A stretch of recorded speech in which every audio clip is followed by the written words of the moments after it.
Hello, what's up guys? No, this is Fong again no, ng Server 1 Asia ng Rosales C. Ayan, may iba nga pala tayo, no? Sabihin ko nga pala sa inyo na kaya nga medyo sunwerte tayo pagdating dito sa Avatar at nakakuha natin si Elise. Ayan, si Elise na in-type. Pero feeling ko, sabi kasi ni Boss Jinwoo, ang stats kasi na itong cleric natin is pwede siyang assorted, pwede siyang whiz, pwede siyang int type, no? Intelligence type. Kasi kung makapansin mo dito, kailangan niya kasi parehas to eh. Yung magic accuracy, magic damage, magic critical chance. Sa whiz naman, kailangan din niya kasi skill type siya. Mabilis siya makakapag-recovery ng makakapag-regen ng mana, no? Mas mataas ang regeneration ng mana mo is mas mabilis mo siyang mag-pull. Kasi unang-una napakamahal ng blue pots dito, sobra. Nasa 1,300 yata. Gold each compare sa red pots, no? Napakamahal. Kaya syempre dapat hindi ka ma-broke dito sa game na to. Pero marami namang quest naman nagbibigay ng ng gold. So kaya okay lang naman din. Tapos dito naman pagdating dito sa Oath, no, marami nagtatanong sa akin, "Boss, ano ba magandang gawin dito?" Kasi kung mapapansin nyo bago kasi ma-unlock ang isang Oath, no, kailangan parang mag-double HP something. Kasi ito, kaya ito na-unlock itong pangalawa na to. Kasi nag 2 times HP siya, no. Tapos dito naman, nag 3 times HP siya. Pero napansin ko naman na kailangan magkakaparehas yung stats niya, or example, max HP tatlo, magkakaparehas bago ma-unlock ang isa. Ay doon ko lang siya napansin. Medyo magastos to kasi unang-una.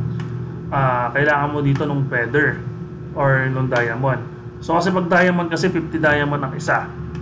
Ano nga ba benefits na ito? Maganda benefits na ito kasi kahit sabi mo mababa lang yung stats, malaking bagay pa rin eh. Sobrang malaking bagay pa rin. Ito naman makikita nyo naman dito yung mga chance na pwede nyo makuha. Ayan. Kung makukuha mo yung HP regeneration na kahit hindi na HP regeneration siguro kahit yung na lang para sa akin, kung makakakuha ko ng tatlong sunod na Wiz 2, okay na sa akin yun kasi buti kailangan ko yung stats na yun eh. Tapos pagdating dito naman sa daily quest, nagtatanong, "Boss, ano ba maganda gawin sa daily quest?"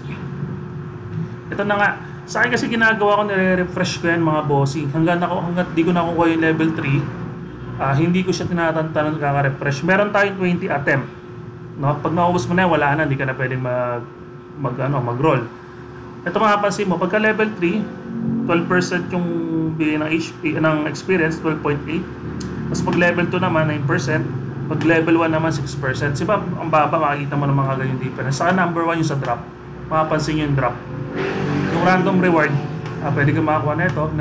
Yan, yung mga nasa screen na yan, makikita nyo. Kasi pag level 1 lang, parang pangit eh. Napakapangit na makukuha mo. Tapos dito naman, pagdating dito sa mga potion, no, example like netong itong mga ito nasa screen natin, nabibigay ito ng libre lang. Pero kasi itong chalice na to, binibili ko to kasi nga kahit malaking bagay yung 30% XP bonus, sobrang laking bagay. Tapos ito naman din, nabibigay din naman to. Ito EXP bonus na ito 300%. So kailangan medyo tinitipid ko din talaga to, as in. And pagdating dito sa engraving stone, ito yan. Example, meron kang blue gear or white gear. Hindi kasi siya worth it para sa uncommon sa common items. Worth it siya sa blue gear. Pag nilagay mo siya dito, mag-engrave siya random kasi yung stats na makukuha mo dyan. Ito naman, pindutin mo lang yung question mark. Yan, makikita mo na dito kung saan, kung ano yung chance na pwede mo makuha. Kaya kung swerte ka naman, maganda kung makukuha mo yung mga yung para sa mga chance, mga percentage. Example, critical resistance 5%, napakagandang stats niyan. Kaya lang napakaliit ng chance para makakuha mo yung isang bagay na yan, no? Tapos ito naman, dito naman tayo tatakbo sa map mo. Dito mo yung M. So mga nahihirapan kasi, "Boss, hindi magpa-level?" Napakadali lang yan, bossing. Nakikita mo naman yung buong map, no? Pindutin mo lang itong espada. Pindutin mo lang itong region information. Yan, makikita mo na dito yung mga monster at mga drops na pwede mo makuha kung saan mo gusto mag-grind. Yan. Dito mo na siya makikita. Swerte mo pagka nakapatay ka ng minibus. Kahit minibus lang, anong minibus ba? Ano ba meron din sa minibus? Ano ba tong laman nito? Common lang pala to. Bali, useless pala siyang patayin, no? Mga common pala to. Ito pala. Itong sa stolen, ito pwede ka na makakuha arcane book. Ito, sa level 43 na boss, no? Makakuha ka na dito ng red gear. Kung talaga swerte ka, sobrang kailangan mo talaga tong shield na to. As in. Kaya lang bago nyo kasi mapatay ang mga boss, syempre, number 1, napakahirap niyan. Sobrang hirap patayin. Kasi hindi, kaya nga andyan yung mga job na yan. Example, mahirap pumatay ng boss ng walang cleric, no? Napakahirap pumatay ng walang cleric. Napakahirap din pumatay ng boss na walang tank. Sobrang hirap din naman pagka pumatay ka ng boss na walang carry, no? Example, assassin, hunter, mage, mga ganon. Mahirap yun syempre kasi wala kayong damager. So kaya kailangan pagka nag-boss hunt kayo, balance. Kumbaga, kompleto yung job. Kahit man lang 2 cleric, isang tank, tapos 2 carry, pwede na yun. Tapos naman pagdating naman sa, dito naman, kailangan ito merong ganito bago mo yung advanced pante yun para ma-upgrade mo yung isang bagay. Example ito, gusto mo i-unlock to. May chance to hindi to sure na 100% na ma-unlock mo siya. Hindi siya sure 100% na ma-unlock mo. May chance yan. Pwedeng mabasag, pwedeng mag-success. Pagdating naman dito sa gear, no? So mga nagtatanong paano mag-refine. Kasi boss, nababasagan kami. Pagdating naman kasi dito mga bossing, pag sa example, ang safe ng weapon plus 6. 6 lang naman talaga.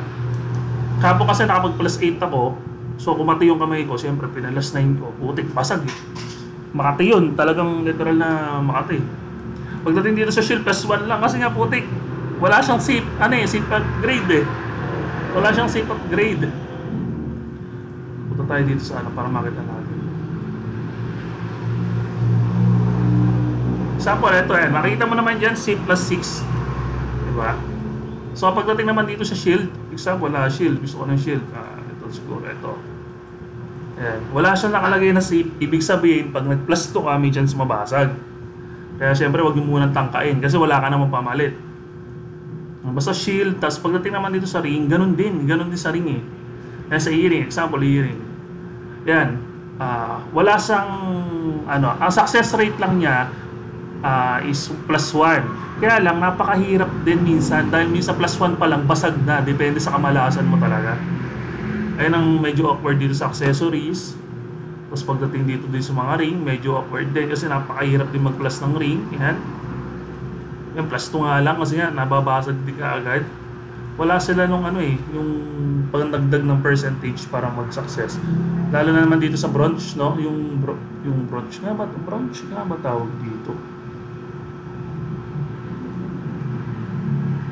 O parang bronze nga tawag doon. Yung wait nga.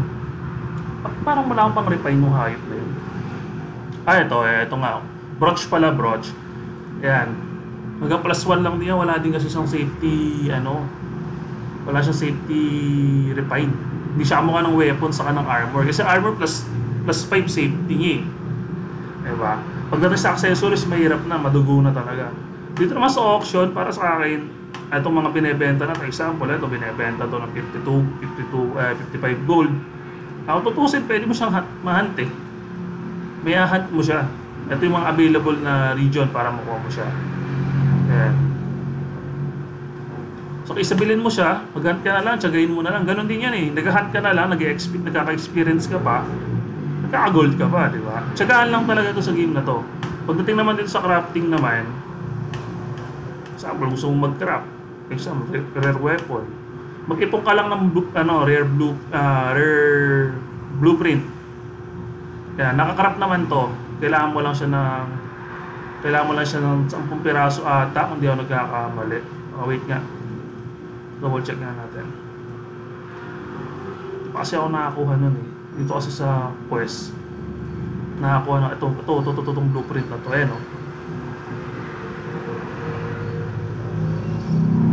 Ayun. Kailangan mo siya ng 20 pieces na rare blueprint na nakaganito. Nakaganito. para makagawa ka ng isang blueprint talaga. Ayan. Ano pa ba?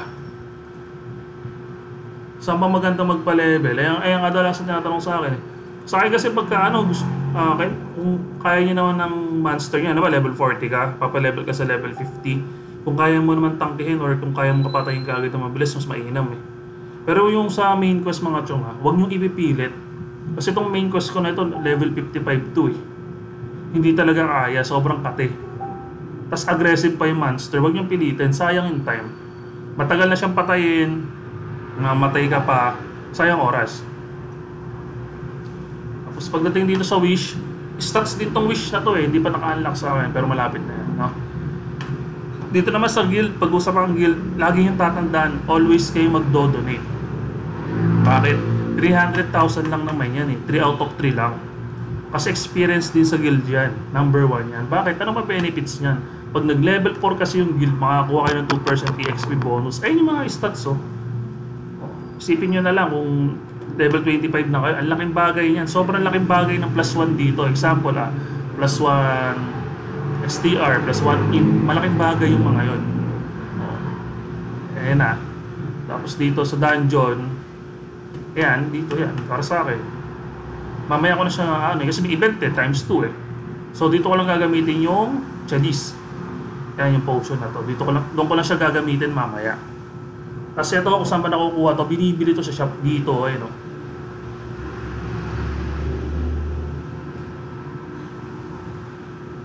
Totally maganda nga ito, yung chalice package siya to, 200 pieces isipin mo tapos makakuha ka pa ng stone. Tapos meron ka pa 10 times na summon. Ayan. Kasi kaya ako gumawa na itong cleric kasi wala akong nakikita support sa guild namin. Wala akong nakikita support sa guild namin, as in. Wala talaga. And then sa alchemy, medyo inaano ko pa kung paano ang sistema dito sa alchemy kasi para siyang para siyang role no? Pag i-start alchemy mo siya, parang makakuha ka ng chance na mga item na gaya nito, mga ganito, yan. Pero hindi ko pa siya alam kung paano gagawin. Dito naman sa pet, kahit makakuha ka ng rare pet, ang hahabulin mo lang naman dyan yung EXP bonus 20%, gold bonus 20%, saka yung max carry weight. Ayun lang naman hahabulin mo dyan. Huwag mo na isipin itong para sa range ba to o para sa magic ba to. Basta habulin mo lang yung stats lang na iba.